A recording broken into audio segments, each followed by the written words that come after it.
Իսկ դու գիտես ինչ են նշանակում քո երազները։ Եթե երազի մեջ տեսել ես, որ դու թռչում ես,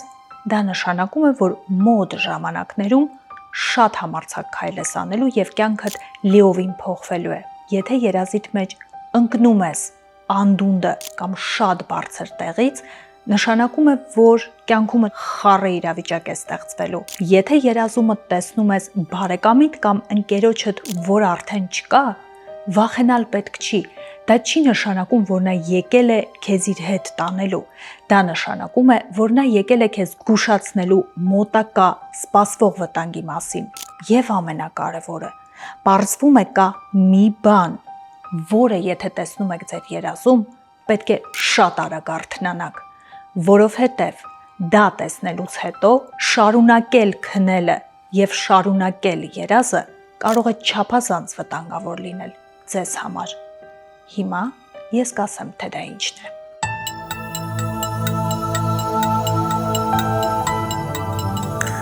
Ուզում եք էժան Հայաստանի ձեր բարեկամներին ուղարկեք ապրանք կամ գումար, ուր գնաք, գնում եք Երևան Post, այնտեղ բացառիկ էժան գներ են գործում ձեզ համար, իմ հետևորդների համար։ Եթե ուզում եք ապրանքը ուղարկել ինքնաթիռով, 1 փաունդի համար վճարում եք ընդամենը $1.99։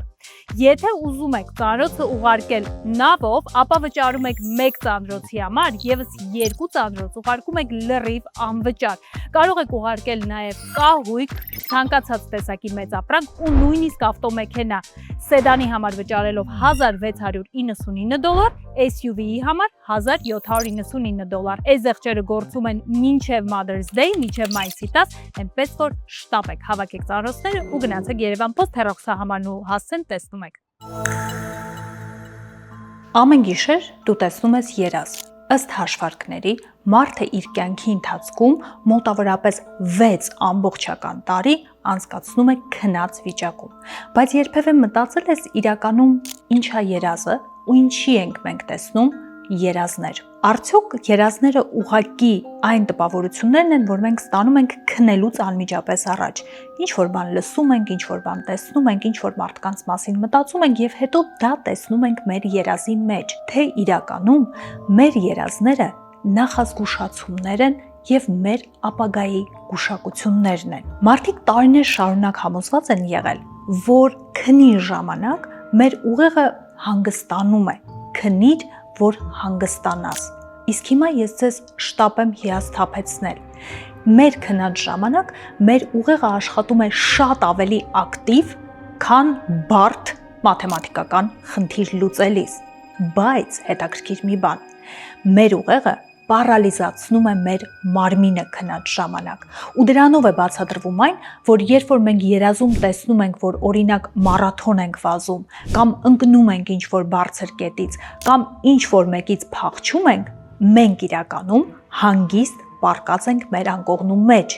որովհետև ուղեղը պարալիզացրել է մեր մարմինը, մեր մկանները, փոխարենը ինքը ակտիվ աշխատում է։ Հետաքրքիր մի բան կա։ Շատ հաճախ մեզ թվում է, որ մեր երազների մեջ մենք տեսնում ենք անծանոթ դեմքեր, բայց վաղուց արդեն ապացուցված է, որ մեր ուղեղը նոր դեմքեր հորինելու ունակություն չունի, եւ բոլոր այն դեմքերը, որոնք մենք տեսնում ենք մեր երազների մեջ ու մեզ հաճախ թվում է, որ դրանք անծանոթ, հորինված դեմքեր են, իրականում մենք դրանք հանդիպել ենք կյանքում։ Հանդիպել ենք հեռուստացույցով կամ գուցե իրական կյանքում, ավտոբուսի մեջ, մետրոյում, փողոցում, դրանք տպավորվել են մեր ուղեղի մեջ, բայց որպեսզի ուղեղը գեր լարված չլինի, այն ուղղակի գեղեցիկ ծալել է եւ այդ ինֆորմացիան թողել է մեր արխիվում։ Մենք մոռանում ենք մեր երազի ուղիղ 50%-ը հենց որ արթնանում ենք, իսկ ընդամենը 10 րոպե հետո մոռանում ենք դրա 90%-ը։ Հետաքրքիր մի բան, ույր մարդիկ եւս տեսնում են երազներ։ Այն մարդիկ, ովքեր կուրացել են ժամանակի ընթացքում, նրանք տեսնում են վիզուալ երազներ, այնպիսին, ինչպիսին մենք ենք տեսնում, որովհետև նրանք պատկերացում ունեն, թե ինչ տեսք ունեն առարկաները իրենց շրջապատող։ Իսկ այն մարդիկ, ովքեր կույր են ի ծնե, նրանք տեսնում են երազներ, որտեղ նորից հոտի,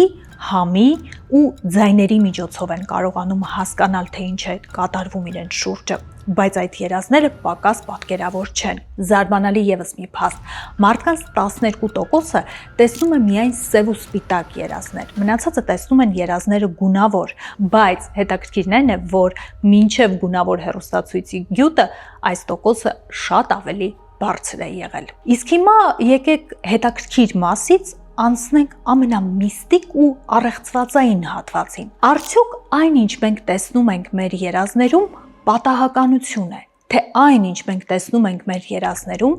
իրականում սիմվոլ է։ Եվ եթե մենք սովորենք այդ սիմվոլները հասկանալ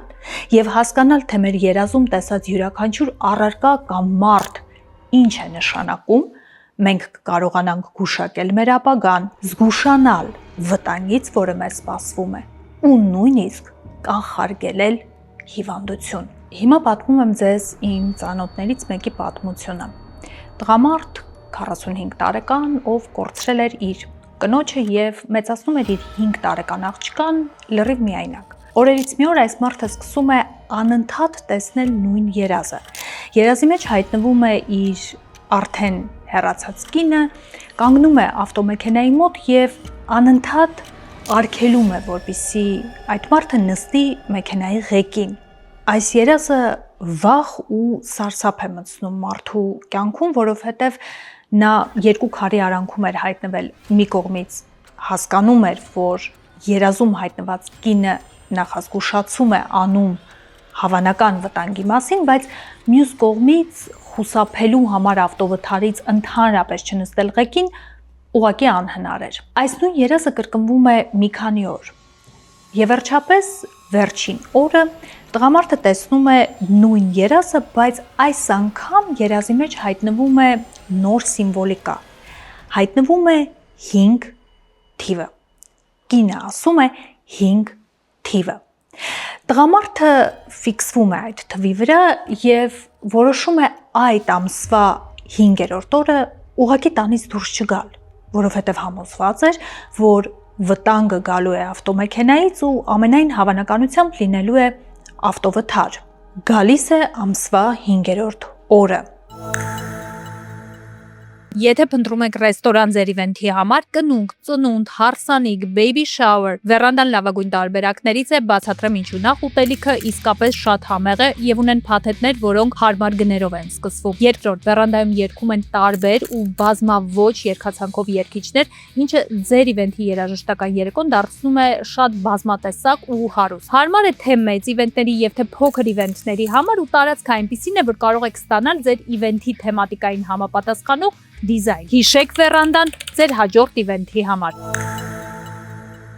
Տղամարդուն զանգահարում են աշխատավայրից, իսկ նա ավտոմեխանիկ էր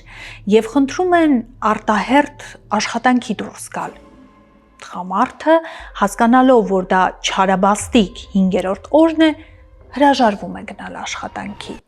Հաջորդ օրը նա զանգ է ստանում աշխատավայրից ու պարզվում է, որ նախորդ երեկո իսկական ողբերգություն է տեղի ունեցել աշխատավայրում։ Երեկոյան ժամի ավտոսպասարկման կետ եկել է մի տարօրինակ մեքենա։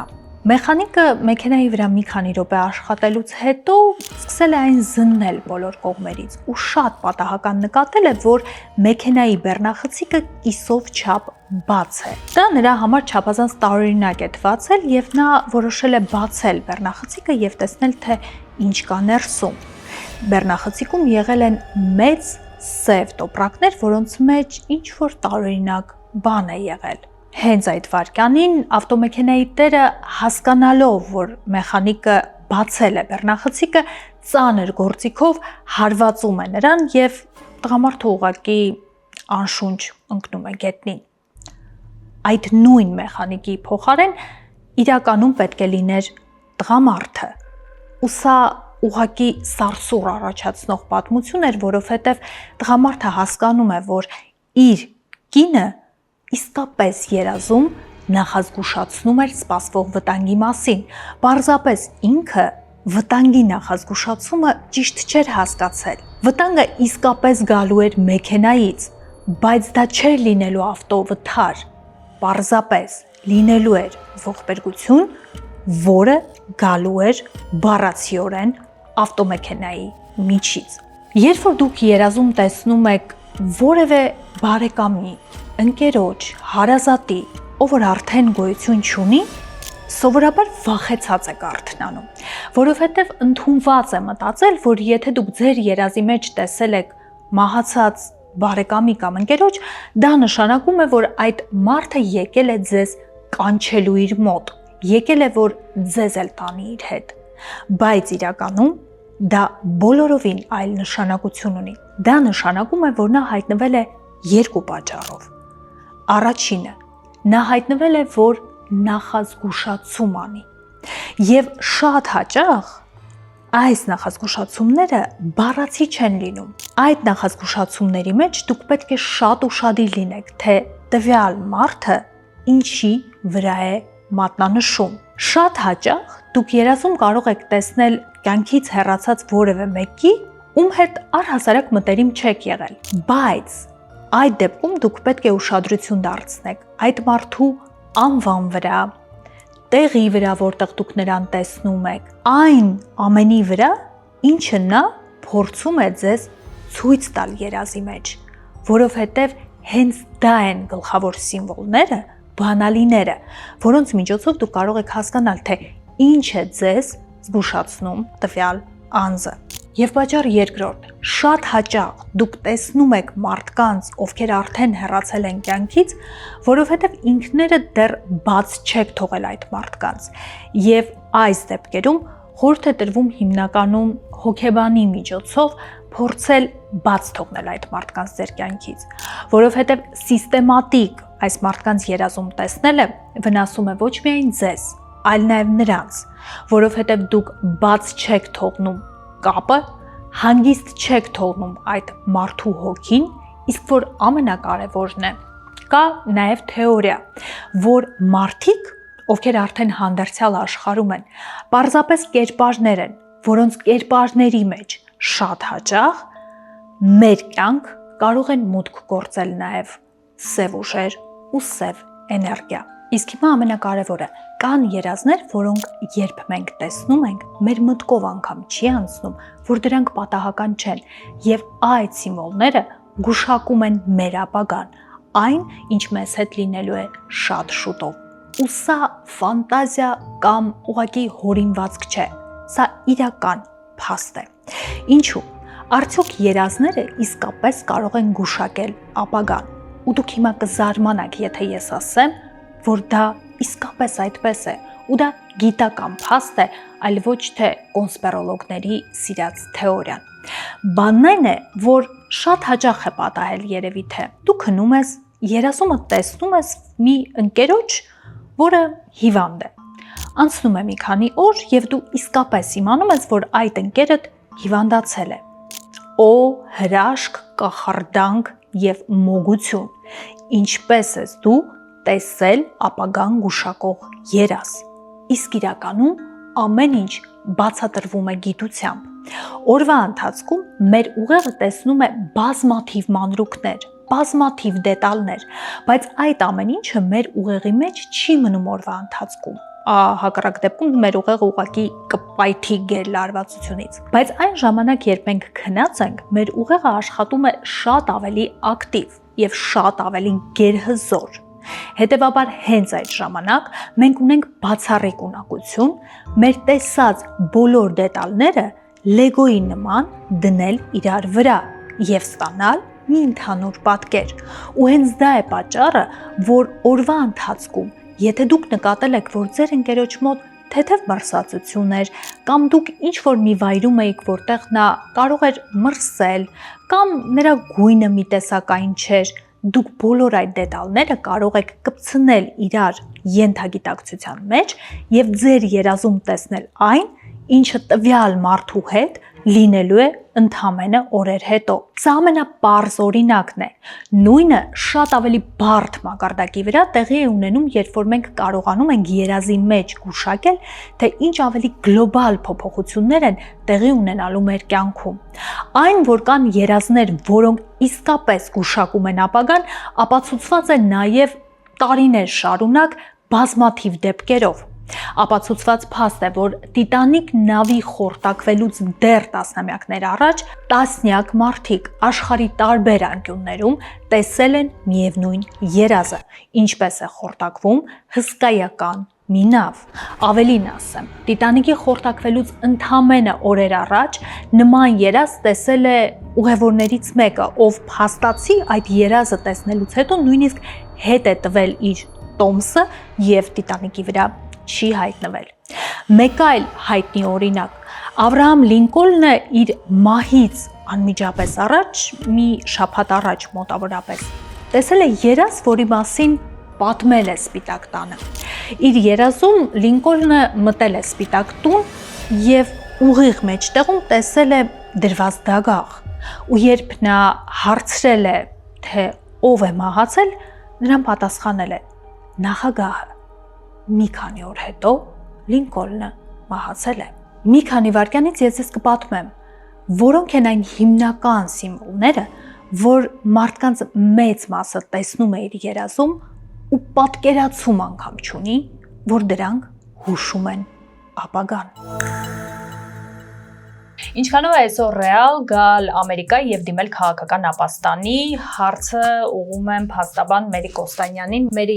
բոլորին հետաքրքրող թոփ հարցին։ Անձը միշտ կարող է գալ եւ դիմել ապաստանի։ Այսինքն, եթե անձը գալիս է տուրիստական կամ մեկ այլ ոչ ներգաղթային վիզայով ԱՄՆ, նա հանգիստ կարող է դիմել։ Երկրորդ ամենակարևոր հարցը, եթե մարդուն արդեն կանչել են հարցազրույցի,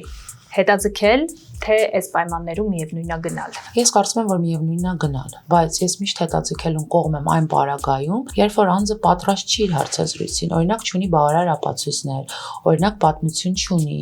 կամ ինչ որ այլ հանգամանքներ կան, խնդիրներ կան, որոնց արդյունքում անձը կարող է ներկայանալ հարցազրույցի եւ չստանալ այդ ցանկալի ապաստանը։ Իսկ մնացած պարագայում ես խորհուրդ չեմ տալիս հետաձգել, ինչու, որովհետեւ հետաձգումը շատ կարճաժամկետ է լինում։ Մենք այսօր եմ տեսնում ենք, եթե անձին հետաձգում են, ապա 2-3 ամիս հետո նորից անձին հրավիրում են հարցազրույցի։ Ապաստանի գրասենյակի հետ կապված դատարանում շատ ավելի երկար։ Շնորհակալություն, ու ես կխնդրեմ, որպեսզի ձեզ հետաքրքրող բոլոր էմիգրացիոն հարցերը ուղարկեք իմ Instagram-ի էջին, թողնեք այս վիդեոյի կոմենտներում ու մենք բարբերաբար Մերիի հետ դրանց կանդրադառնանք։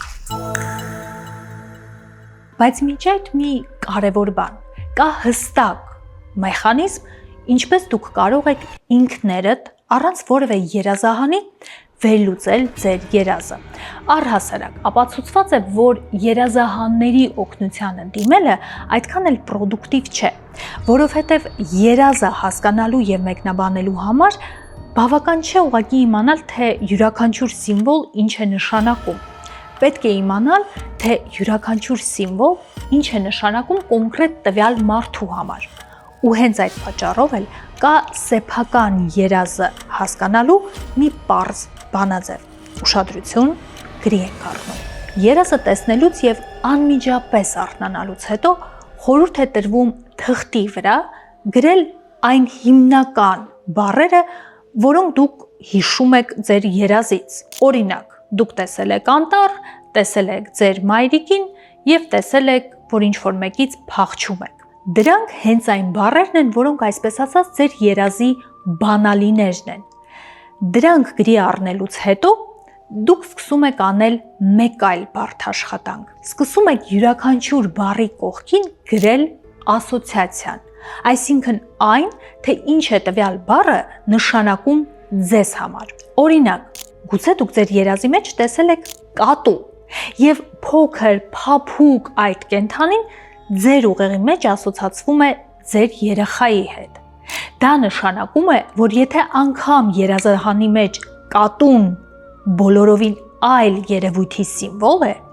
ձեր երազում կատուն հենց ձեր երեխայի սիմվոլն է։ Ու հենց այդպես ասոցիացիաները գրելով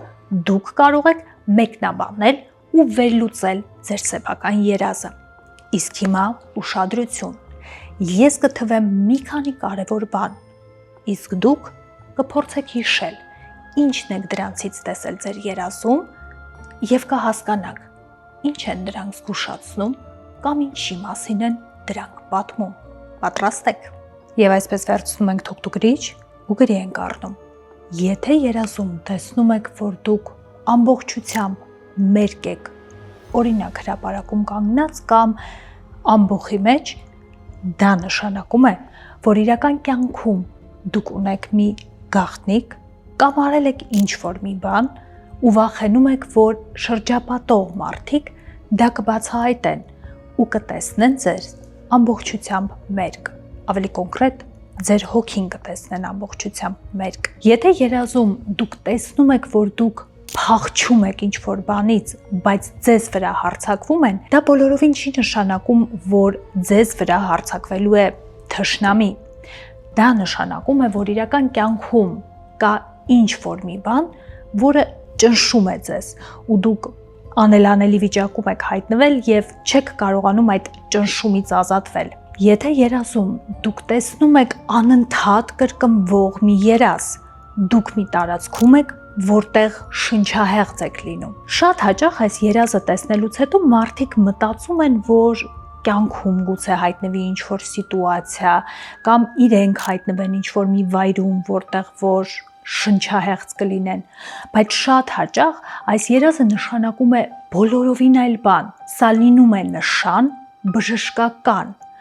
որը հուշում է, որ գուցե դուք խնդիր ունենաք շնչառական կամ սրտանոթային հիվանդությունների առումով։ Եթե երազում դուք տեսնում եք բանալի,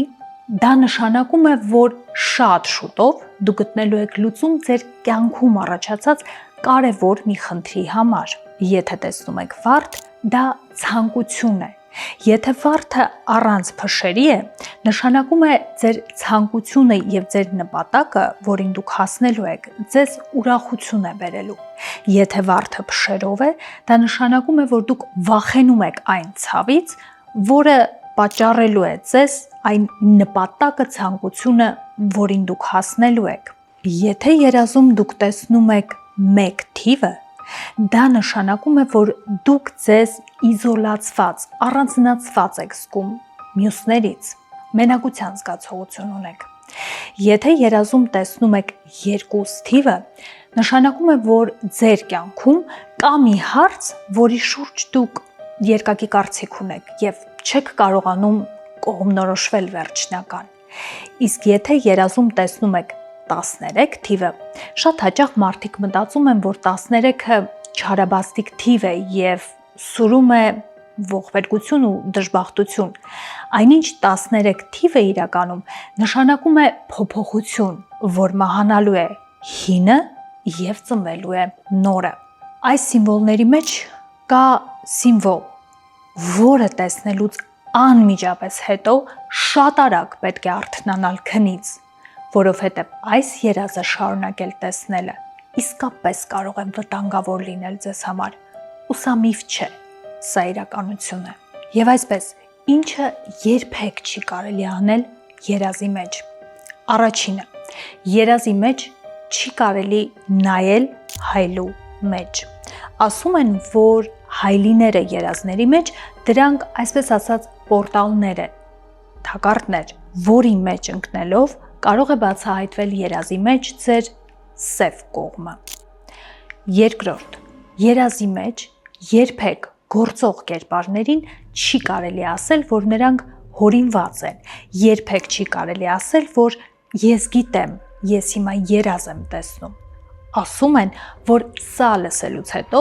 մեր երազի կերպարները կարող են ագրեսիվանալ եւ անկանխատեսելի վարքագիծ ցույց տալ։ Երրորդ, երազի մեջ երբեք չի կարելի հարցնել ամսի քանիսն է այսօր կամ ժամը քանիսն է։ Եվ չորրորդ, երբեք երազի մեջ չի կարելի գնալ զուգարան։ Եթե դուք զգում եք, որ դուք զուգարան եք ուզում, անմիջապես պետք է արթնանալ քնից։ Ինչու՞։ Սա շատ հետաքրքիր ուղեղի աշխատանք է։ Իրականում երազի մեջ մենք ուզում ենք գնալ զուգարան, որովհետև մենք դա ուզում ենք իրական կյանքում։ Ու եթե մենք իրական կյանքում քնի ֆազայում իսկապես ուզում ենք զուգարան, այդ մեսիջը ուղարկվում է մեր ուղեղին եւ դա պրոյեկտվում է մեր երազի մեջ, ինչի արդյունքում էլ մեր երազում հայտնվում է մաքուր ու շատ հարմար զուգարանը։ Այնպես որ եթե դուք երազի մեջ գնաք զուգարան, ամենայն հավանականությամբ շնորհավորում եմ ձեզ։ Դուք զուգարան կգնաք նաև իրական կյանքում անկողնու մեջ։ Իսկ հիմա գլխավորը հարցը։ Եթե մենք քնած ժամանակ կարողանում ենք աշխատացնել մեր ուղեղը,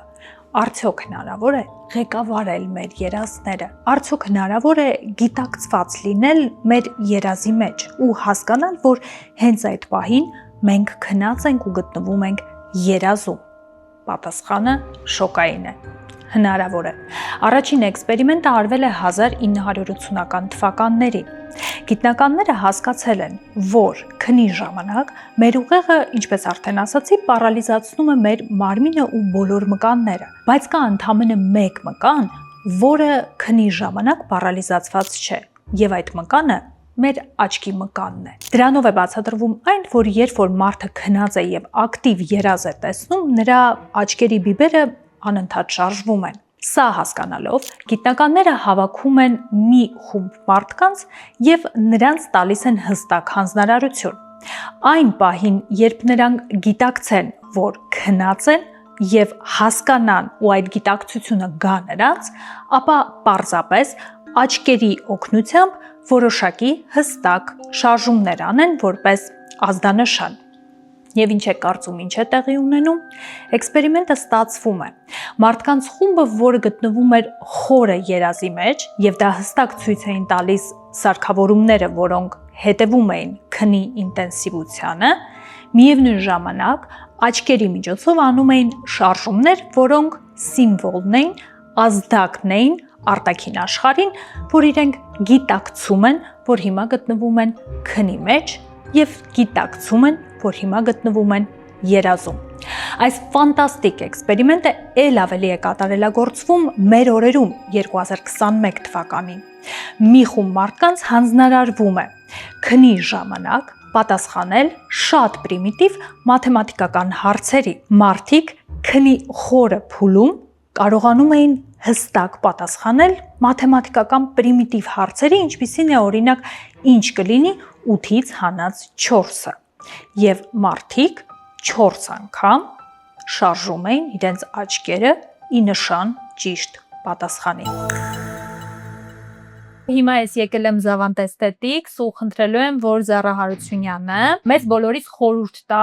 ոնց է պետք անել բոթաքս, որպեսզի ունենաս լավ արդյունք, որովհետև բոլորի աչքը վախեցած է, որ ունքը կթռնի, սառած կլինեն, ինչից է պետք զբոսանալ։ Կամ շատ մարդիկ անհանգստանում են հանգարցակի ունքը չկախվի։ Ուղղակի իր ինջեկտորը պետք է իմանա basic անատոմիան, որտեղ է մկանները կպած, որտեղ կարելի է սրսկել, որտեղ պետք է խուսափել։ Մյուս բանը, որից են շատերը խուսափում, ու երևի տեսել եք Ջակ Նիկոլսոնը, ասենց զարմացած տնակներ ունքերով մարդկանց, ասենց մի տեսակ Ջակ Նիկոլսոնն եմ ես ասում, 3-րդ եւ 4-րդ։ Մի 4-ը պրոբլեմա կա, որը շատ են խոսում, երբ որ սրսկում են, ասենց մի տեսակ թշիկներ են ստանում։ Ինչի, որովհետեւ իրանց ինջեկտորը սրսկելուց հանկարծակի սխալ մկանի մեջ է բոթոքսը ներարկել ու այդ մկանը անշարժացրել է։ Դա զայգոմատիկոս մկաններն են, որը արդեն թուշը տանել բերելու ոնց որ ֆունկցիան են կատարում։ Եվ վերջապես այն սառացած, զարմացած դեմքերը, օրինակ ես personally նախընտրում եմ իմ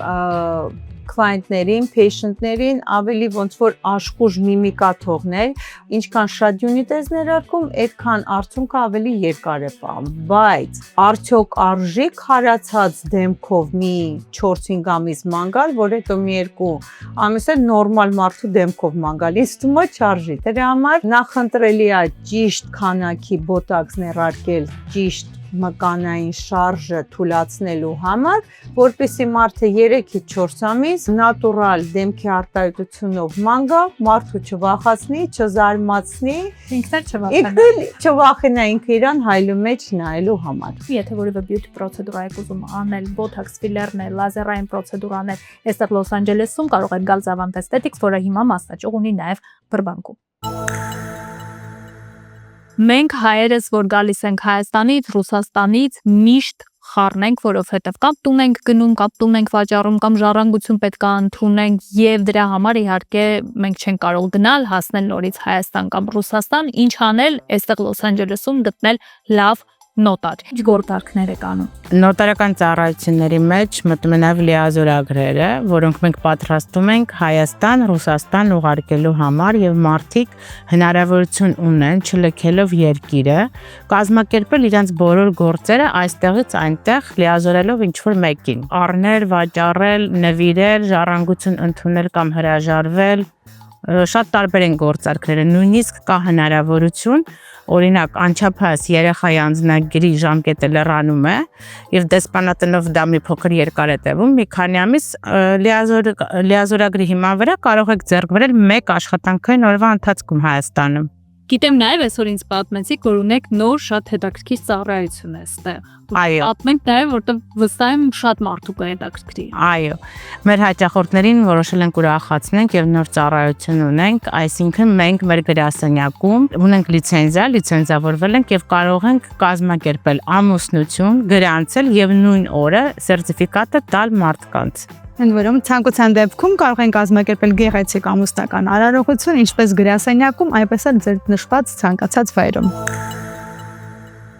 Սա իսկապես ֆանտաստիկ ձեռքբերում էր գիտնականների համար, ինչը ցույց էր տալիս, որ իրականում արտաքին աշխարհը կարող է ազդեցություն ունենալ մեզ վրա, երբ մենք գտնվում ենք երազի մեջ։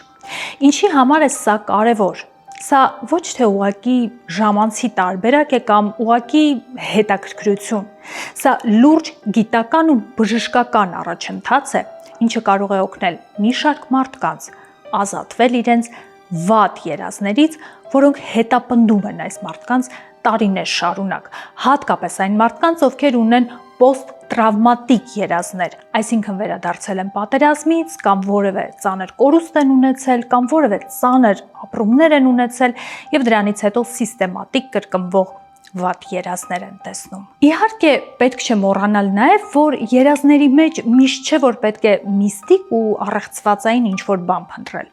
Այո, մենք շատ հաճախ տեսնում ենք նաև երազներ, որոնք ուղղակի հենց այնպես ենք տեսնում։ Մենք տեսնում ենք դրանք, որովհետև քնելուց անմիջապես առաջ ինչ-որ բան ենք տեսել, ինչ-որ բան ենք լսել, ինչ-որ մարդու մասին ենք մտածել, կամ էլ ուղղակի հեռախոսով Instagram ենք պտտել։ Եվ այդ ամենի ազդեցության տակ դրա, այսպես ասած, վիզուալ շարունակությունը մենք տեսնում ենք մեր երազի մեջ, բայց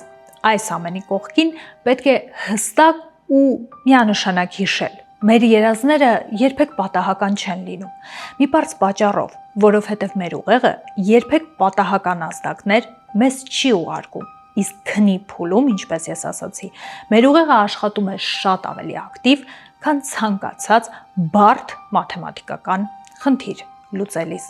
Ուղղակի պետք է ուշադիր լինել բոլոր այն սիմվոլներին, որոնք հայտնվում են մեր երազներում,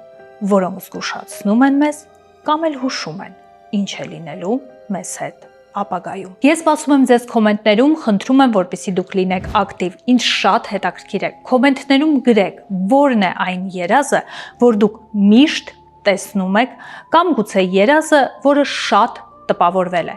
Իսկ վիդեոյի առաջին կոմենտում ես կգրեմ եւ կպատմեմ իմ երազի մասին, որը արդեն վերջին 12 տարին պարբերաբար տեսնում եմ ու սարսափով արթնանում եմ։ Եկեք կոմենտներ, շփվենք այնտեղ։ Չմոռանաք նաեւ լայքել այս վիդեոն եւ բաժանորդագրվել, սեղմելով subscribe կոճակը, եթե դեռ բաժանորդագրված չեք։ Մինչև նոր վիդեո, կոմենտներում նաեւ հուշեք թեմաներ, որոնց մասին կուզեք նոր վիդեոներ տեսնել իմ ալիքում։